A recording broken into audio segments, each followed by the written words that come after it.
الأصدقاء salam alaikum, bonjour ou bonsoir les amis, j'espère que vous allez bien partout où vous vous trouvez. En tout cas, c'est ce que je vous souhaite.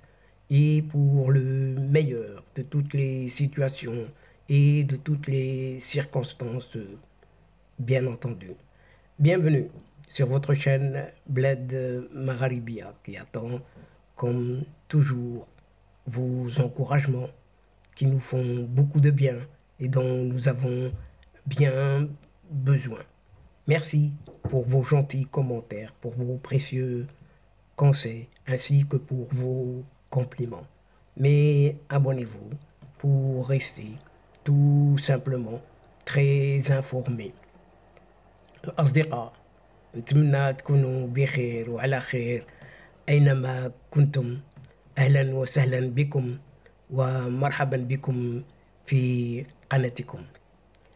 Cette séquence se penche une nouvelle fois sur ce dossier du Sahara marocain dont il en ressort que malgré la visite du responsable américain, eh bien, le Polisario rejette toute solution appelant pourtant au réalisme et au compromis. En effet, les camps de Tindouf, en territoire du Sahara oriental, occupés par une certaine junte à la tête du pouvoir d'une certaine Algérie, ont accueilli un dialogue entre des représentants de l'administration américaine et les mercenaires du Polisario. Et vous allez me dire que c'est un dialogue de sourds, pour ne pas dire de sourds muets. En l'absence d'une communication officielle de la partie américaine, le front a rejeté toute solution, appelons au réalisme et donc au compromis. Une position motivée par un contexte interne très tendu ces derniers temps, surtout, et c'est le moins que l'on puisse dire, au sein de ce front Polisario, avec ce qui vient de se passer tout récemment, une affaire de drone, quoi. Et après Tindouf, la délégation américaine s'est rendue, cette fois-ci, à Alger.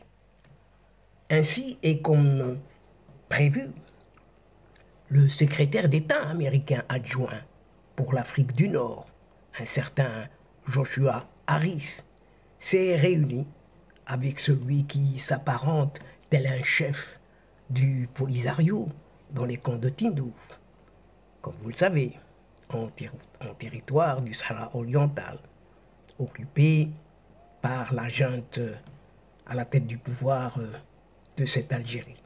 Et cette réunion, cette entrevue, s'est déroulée pas plus tard que ce samedi 2 septembre dernier. Les entretiens ont porté sur ce qui est appelé, entre guillemets, les soutiens ou les moyens plutôt de soutenir les efforts entrepris par Stéphane de Mistura, cet envoyé personnel du secrétaire général des Nations Unies pour le Sahara Atlantique marocain et pour relancer le processus de paix bloqué en raison justement de l'obstruction et de l'intransigeance de ce qui est appelé pour eux l'État qualifié d'occupant marocain. Fermons les guillemets. C'est ce qu'indique le Front Polisario dans son communiqué. Brahim Ghali, alias Mohamed Bambatouche, a conditionné la réussite de la mission de Stéphane de Mistura à l'appui que lui apportera le Conseil de sécurité, notamment les pays influents comme les États-Unis. Un rêve en quelque sorte, il continue de rêver. Et ce pseudo-chef du Polisario a rejeté, quant à lui, tous les appels au réalisme qui ne feront qu'aggraver l'impasse et réduire ainsi les chances de parvenir à une solution pacifique, durable et accentuer les tensions et l'instabilité dans la région. C'est ce qu'ajoute cette même source du Polisario. Et Mohamed Ben Batouche s'est accroché à l'organisation d'un certain référendum obsolète, oublié depuis belle lurette, soulignant qu'un soutien réel aux efforts de Stéphane de Mistura exige de créer les conditions nécessaires pour permettre à la MINURSO, mission des Nations Unies pour l'organisation d'un référendum au Sahara occidental, marocain tout de même, de mettre en œuvre la mission qui lui a été confiée par le Conseil de sécurité conformément au plan de règlement des Nations Unies. Vous savez quand? Depuis quand? Depuis une certaine année 1991, qui est passée aux oubliettes. Et Ibrahim Ghali, Mohamed Ben Batouche donc, a également réaffirmé le droit de son mouvement à défendre par tous les moyens garantis par la Charte des Nations Unies et l'acte constitutif de l'Union africaine, ses propres aspirations non négociables à la liberté et l'indépendance. Fermons les guillemets, point à la ligne. La partie américaine, quant à elle, n'a pas encore communiqué quoi que ce soit sur la rencontre entre Joshua Harris et ce pseudo-chef du Polisario Ben Batouche. Le bureau du Proche-Orient au département d'État américain s'est limité juste à rediffuser samedi dernier les mêmes messages que Joshua Harris a publiés le vendredi 1er septembre passé. Ce rejet de toute solution, basé sur le compromis et le réalisme, intervient dans un contexte interne particulier pour le Polisario. Et vous vous en doutez de quoi il s'agit. En effet, un drone est passé par là. Tout simplement, un drone marocain. Et à partir de là, en effet, un certain Bachir Mustafa Saïd a profité de l'arrivée de représentants de l'administration américaine dans les camps de Tindouf, toujours en territoire du Sahara oriental, occupé par ce régime algérien, pour appeler, dans un communiqué, à intensifier la guerre contre le Maroc. Pas moins que ça. Et ce Bachir Mustafa Saïd a également mis en garde le front de toute reprise du dialogue avec le royaume marocain. Pour mémoire, chers amis, Bachir Mustafa Saïd avait affirmé en août 2022 dans un enregistrement sonore que Brahim Ghali dit Ben Batouche n'a pas assumé sa responsabilité dans la conduite de la guerre contre les FAR, Forces armées royales marocaines.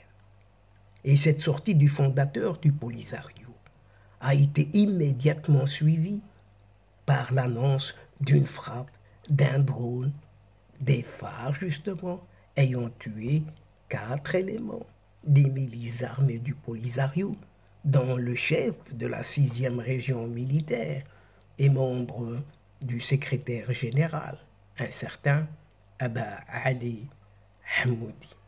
Et c'est dans cette ambiance que le secrétaire d'État américain adjoint pour l'Afrique du Nord, Joshua Harris, donc, a été reçu ce dimanche dernier à Alger par le secrétaire général du ministère des Affaires étrangères. Les entretiens entre les deux parties ont porté sur les moyens et les perspectives de soutien aux efforts menés par les Nations Unies pour parvenir à une solution politique à la question du Sahara occidental, indique le département dirigé par un certain Ahmed Attaf, ministre des Affaires étrangères algérien. Il l'affirme dans un communiqué.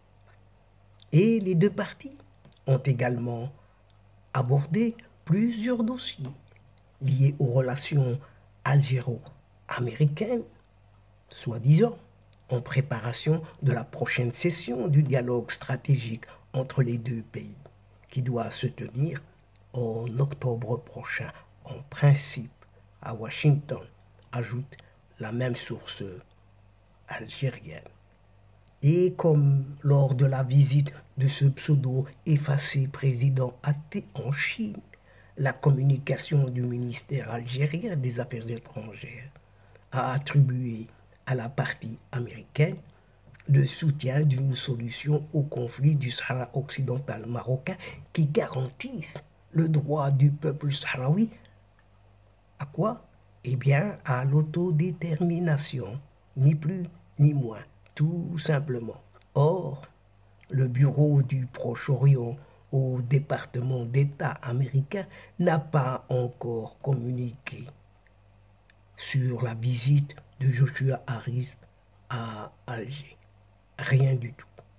Il y a peu de chances pour que la position américaine ait changé aux grandes dames du régime algérien et de son bambin polisarien. Et Joshua Harris s'est rendu dans les camps de Tindouf, où il a eu des entretiens avec le chef du Polisario, Ghali Benbatoche, sans succès. Le Maroc est la prochaine étape de la tournée dans la région de ce secrétaire d'État américain adjoint pour l'Afrique du Nord, Joshua Harris, est attendu à Rabat.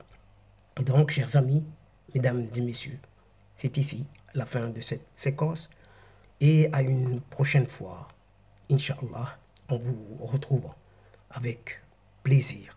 N'oubliez pas de vous abonner pour recevoir les toutes dernières infos de votre chaîne, tout en vous remerciant pour le suivi et votre soutien. Mais n'oubliez pas de partager partout où vous êtes et où vous pouvez le faire, tout simplement. الأصدقاء، وصلنا إلى نهاية هذه الحلقة، وقبل موعد آخر للمرة القادمة إن شاء الله لا تنسوا الاشتراك لتصلكم الفيديوهات أخرى، ونشكركم كثير الشكر على مشاركتكم للمتابعة. L'instant est juste arrivé pour vous dire au revoir les amis et à la prochaine fois Inch'Allah. الأصدقاء، السلام عليكم ورحمة الله وبركاته. مع السلامة.